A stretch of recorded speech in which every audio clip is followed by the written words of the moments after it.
Prove చేస్తాము. Right. YCP అధికార ప్రతినిధి పసుపులేటి సురేష్ గారు నమస్తే అండి. నమస్తే మేడం, మీకు ప్యానెల్లో ఉన్నటువంటి అందరికీ కూడా నా నమస్కారాలు. నమస్తే అండి. మేడం, ఇప్పుడు రోజా గారు నిన్న మాట్లాడినటువంటి వ్యాఖ్యల గురించి మీరు మాట్లాడుతున్నారు. ఇప్పుడు మీరు చూపించిన బయట గురించి దాని వెనుకున్నటువంటి విషయం బహుశా మీకు ఊరికి తెలియకపోవచ్చు. ఏం జరిగిందంటే ఉదయం నుంచి నేను అక్కడే ఉన్నాను, ఆవిడ పక్కనే ఉన్నాను. ఆ యొక్క తోపులాట్లో నేను అక్కడే ఉన్నాను కరుణాకర్ రెడ్డి గారితో పాటుగా. వాస్తవానికి తెలుగుదేశం పార్టీ రాష్ట్ర అధ్యక్షులు పల్లా శ్రీనివాసరావు గారు సోషల్ మీడియా వేదికగా వారి యొక్క అఫీషియల్ పార్టీల ఏదైతే వేదిక ఉన్నాయో వాటి ద్వారా ఛాలెంజ్ విసరడము, రండి చూసుకుందాము మీద మాద ఎవరిది నిజం అని చెప్పి మాట్లాడినటువంటి తరువాత కరుణాకర్ రెడ్డి గారు దానికి ప్రతిస్పందనగా నేను సిద్ధంగా ఉన్నాను, మీరు చెప్పిన సమయానికి మీరు చెప్పిన ప్రదేశానికి నేను వచ్చి నా యొక్క వివరణ ఇస్తాను అని చెప్పి కరుణాకర్ రెడ్డి గారు స్పందించడం జరిగింది. ఛాలెంజ్ విసిరినటువంటి వ్యక్తి తెలుగుదేశం పార్టీ రాష్ట్ర అధ్యక్షుడు, ప్రస్తుతం అధికారంలో ఉన్నటువంటి నాయకుడు. ఇక్కడ ఉదయం 10 గంటలకు అని చెప్పి వాళ్ళ సమయం చెప్పినప్పుడు మేము అక్కడికి వెళ్ళడానికి సిద్ధమయ్యారు కరుణాకర్ రెడ్డి గారు. ఎప్పుడైతే కరుణాకర్ రెడ్డి గారు స్పందించారో అప్పటి నుంచే వైఎస్ఆర్ కాంగ్రెస్ పార్టీ నాయకులందరినీ కూడా తిరుపతిలో మరియు పక్క నియోజకవర్గమైనటువంటి చంద్రగిరి నియోజకవర్గంలో హౌస్ అరెస్టులు చేయడం ప్రారంభించారు. ప్రతి ఒక్కరిని కూడా, ప్రతి ఒక్క నాయకుడిని కూడా గృహ నిర్బంధం చేసి ఎవరిని కూడా బయట రానివ్వకుండా చేసి తెలుగుదేశం పార్టీ మరియు జనసేన పార్టీ, తిరుపతిలో జనసేన పార్టీ ఎమ్మెల్యే, పక్క నియోజకవర్గం తిరుపతి పక్కనే ఉన్నటువంటి చంద్రగిరి నియోజకవర్గంలో తీసుకెళ్తాము అని చెప్పారు కదా సురేష్ గారు. ఎక్కడ హౌస్ అరెస్ట్ చేశారు? ఎక్కడ హౌస్ అరెస్ట్ చేశారు? నాకు మీరు అవకాశం ఇస్తే మీకు కావాలంటే అన్ని విజువల్స్. నిన్న కూడా దీని గురించే మాట్లాడాము. హౌస్ అరెస్ట్ అంటున్నారు. అక్కడ ఎస్పీ కూడా చాలా స్పష్టంగా మాట్లాడాడు, మేమే దగ్గరుండి తీసుకెళ్తాం రండి అని. మీకు ఎక్కడ కనిపించింది హౌస్ అరెస్ట్? ఎక్కడ అయ్యారు? ఆయన హౌస్ అరెస్ట్ అంటే ఇంట్లో ఉండాలి, ఆయన ఎక్కడ కనిపిస్తున్నారు? రోడ్డు మీద కనిపిస్తున్నారు, దుప్పటి అదే ఇంటి బయట. మరి లోపల ఉండాలి కదా హౌస్ అరెస్ట్ అంటే, బయటకి ఎందుకు వచ్చారు? ఇంటి ముందరే, ఆయన ఇంటి ముందు ఆయన అయిపోయాడా హౌస్ అరెస్ట్?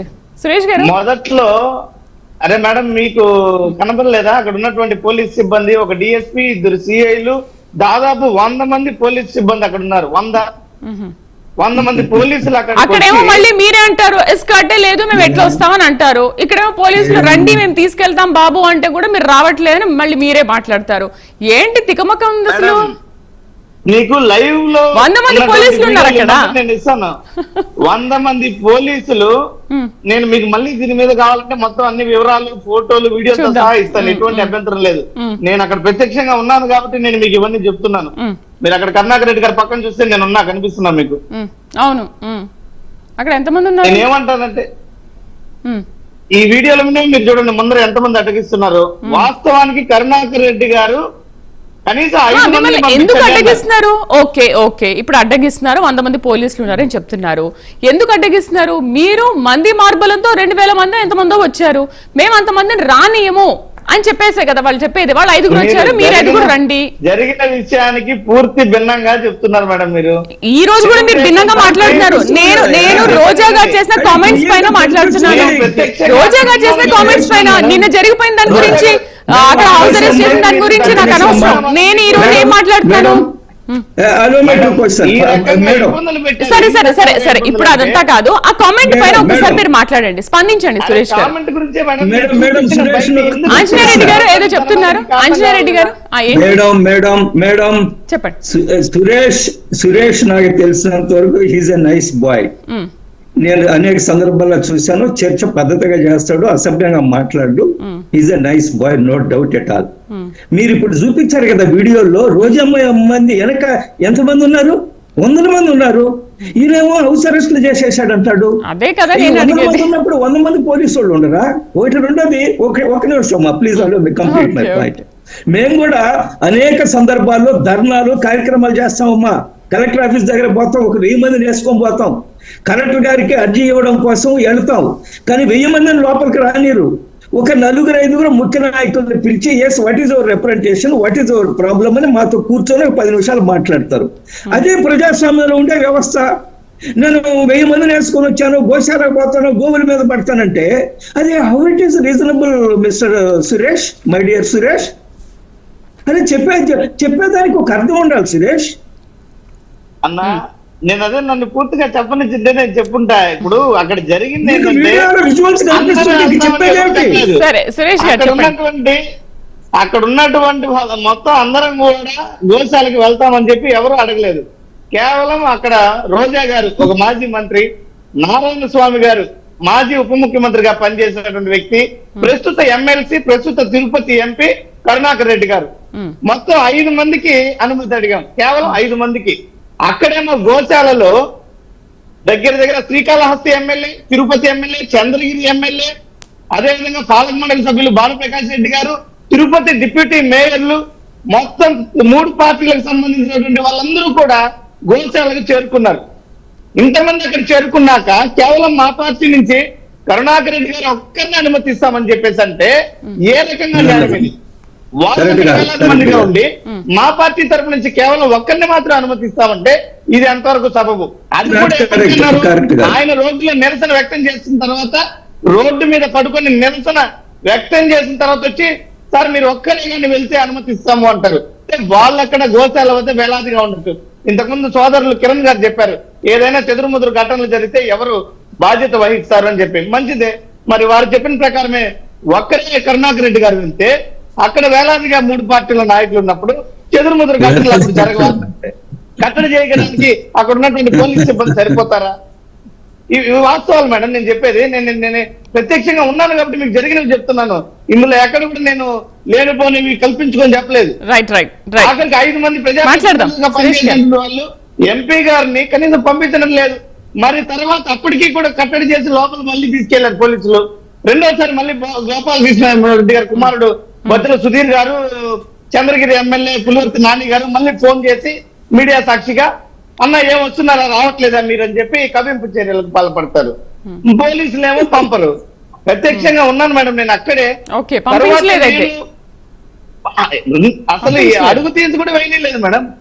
మళ్ళీ రాకేష్ గారు, మన ఎంపీ గారు మీరు స్పందించండి. మరి ఎందుకు పంపించలేదు? ఆయన ప్రత్యక్ష సాక్షి ఇక్కడే ఉన్నారు, ఎందుకు పంపించలేదు? గారు ఇందాకే మా బీజేపీ అధికార ప్రతినిధి గారు చెప్పారు, సురేష్ గారు కొంచెం ఆ టైప్ కాదండి, పాపం ఆయన ఏం చేయలేక వాళ్ళ పార్టీ నాయకులు చేసిన విధానాలు నచ్చక ఆయన ఈ రోజు నల్ల చొక్కా వేసుకొని వాళ్ళ మీద నిరసన వ్యక్తం చేస్తూ మన డిబేట్ కు వచ్చారు. దీన్ని మనందరం కూడా గమనించాలి. ఆయన చాలా క్లియర్ గా చెప్పారు, వాళ్ళ వ్యక్తులను హౌస్ అరెస్ట్ చేశారని. ఈ రోజు ప్రతి ఒక్కళ్ళ చేతిలో సెల్ ఫోన్ ఉంది. హౌస్ అరెస్ట్ చేస్తే కిటికీల్లో నుంచి పోలీసుల్ని తీసి బయట వీడియోలు పెడతారు.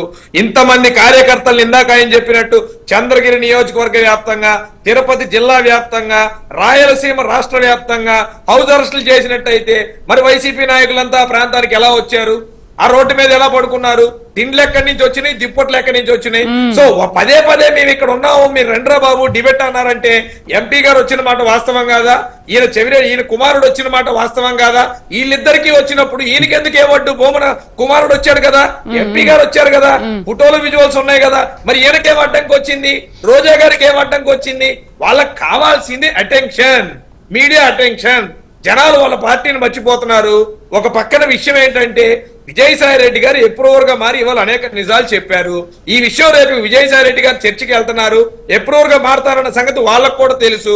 దీన్ని సైడ్ ట్రాక్ పట్టియాలి, వాళ్ళ కార్యకర్తను కాపాడుకోవాలంటే ఏదో ఒక అటెన్షన్ క్రియేట్ చేయాలి కాబట్టి వాళ్ళు చర్చకు వస్తామని పిలవటం, మళ్ళీ తోక ముడచటం, నోటికి ఇష్టం వచ్చినట్టు మాట్లాడటం, దాన్ని డైవర్షన్ చేయటం, ఆ ప్రెస్టేషన్ ఆ రోజా మొహంలో కనబడుతుంది తప్ప నీతి నిజాయితీగా తిరుపతి కొండ మీద ఉన్న భక్తి భావజాలతో తిరుపతిలో మాట్లాడే మాటలు మాట్లాడిందా అండి? ఈ రోజు నేను అదే అడుగుతా ఉన్నా. ఏ ఒక్క వైసీపీ నాయకుడినైనా సరే ఆవులు చనిపోయినాయి అని టీటీడీ అధికారికంగా ప్రకటించింది. సర్వసాధారణంగా జరిగే పద్ధతి. మీరు పాత రికార్డులు తీస్తాం, కావాలంటే రండి, ఎప్పుడు వస్తారు చర్చకు చెప్పండి, పోనీ మీరు మళ్ళీ డిసైడ్ చేయండి. చర్చకు రమ్మంటే మిమ్మల్ని రమ్మన్నా తప్ప మీతో పాటు జిల్లా వ్యాప్తంగా ఉన్న కార్యకర్తలను ఎవరు కూడా పిలవలేదు. లోపల ఉంది ఎమ్మెల్యేలు, లోపల ఉంది పోలీసులు. ఎప్పుడైనా పోలీసు వారు శాంతి భద్రత రీత్యా 2 వేరు రాజకీయ పార్టీలు కలిసినప్పుడు వాళ్ళ నిర్ణయాలు వాళ్ళు తీసుకుంటారు.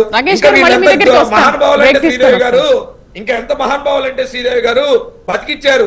మొన్న జరిగిన బోట్ ఫ్లూ వల్ల కోళ్లన్నీ కూడా ఎన్డీఏ కూటమి ఉంది కాబట్టి ఇన్ని కోళ్లు చనిపోయిన ప్రచారం చేయలే. వాళ్ళు కూడా అదే పద్ధతి పాటించే వాళ్ళు యాక్చువల్ గా. అంతేగాని దేని రూట్ చనిపోయినా పద్ధతి పాటిస్తే తప్పది. రాకేష్ గారు బ్రేక్ తీసుకొని వద్దాం, ఎందుకంటే రోజా గారు చాలా